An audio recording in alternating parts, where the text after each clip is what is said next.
দেশের বিভিন্ন মেডিকেলে অধ্যয়নরত ৭৭ জন কোরআনে হাফেজকে সংবর্ধনা দিয়েছে মেডিকেল দাওয়া সোসাইটি অব বাংলাদেশ। একই সঙ্গে তাদের মধ্যে থেকে সিরাত পাঠ প্রতিযোগিতায় বিজয়ী শিক্ষার্থীদের নগদ অর্থ ও উপহার তুলে দেওয়া হয়। শুক্রবার রাজধানীর বাংলা মোটর বিশ্ব সাহিত্য কেন্দ্রে আয়োজিত এক অনুষ্ঠানে তাদের সংবর্ধনা দেওয়া হয়েছে। চিকিৎসকদের কাছে সাধারণ মানুষের প্রত্যাশা তুলে ধরার পাশাপাশি মানসম্মত চিকিৎসা প্রদানে রাসূলুল্লাহ সাল্লাল্লাহু আলাইহি ওয়াসাল্লামের বৈশিষ্ট্যগুলো পূর্ণ অনুসরণের উপর গুরুত্বারোপ করেন বিশিষ্ট ধর্মীয় আলোচক মাওলানা আব্দুল হাই মোহাম্মদ সাইফুল্লাহ। তিনি বলেন, রাসূলুল্লাহ সাল্লাল্লাহু আলাইহি ওয়াসাল্লামের জীবনের প্রতিটি পদচারণা, তার প্রতিটি বাণী হেদায়েতের স্নিগ্ধ আলো হয়ে আমাদের আলোকিত করে যাচ্ছে প্রতিনিয়ত। তাই সমাজে রন্ধ্রে রন্ধ্রে রাসূলুল্লাহ সাল্লাল্লাহু আলাইহি ওয়াসাল্লামের আদর্শকে বেশি করে ছড়িয়ে দিতে হবে। স্যান্ডেলিনা সো, রূপচর্চায় আভিজাত্য।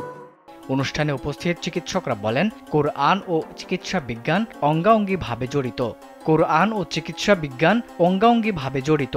কোরআন মাজিদ যথাযথভাবে অনুসরণ করলে মেডিকেল সায়েন্সের অনেক নির্দেশনা পাওয়া যাবে। অনুষ্ঠানে ইসলামী অনুশাসন অনুসরণে চিকিৎসা প্রদানের একটি রূপরেখাও তুলে ধরা হয়। এ সময় বক্তারা একজন কোরআনের হাফেজ হিসেবে চিকিৎসা বিজ্ঞানের অধ্যয়নের পাশাপাশি কোরআনের সার্বজনীন শিক্ষা সবার মাঝে পৌঁছে দেওয়ার উপর গুরুত্বারোপ করেন। পূর্ণাঙ্গ জীবন বিধানের প্রবর্তক হিসেবে নবী মুহাম্মদ সাল্লাল্লাহু আলাইহি ওয়াসাল্লামের শিক্ষা মেডিকেল পড়াশোনায় সব সময় প্রাসঙ্গিক উল্লেখ করে এই ধরনের আয়োজনের জন্য সংশ্লিষ্টদের ধন্যবাদ জানান শিক্ষার্থীরা।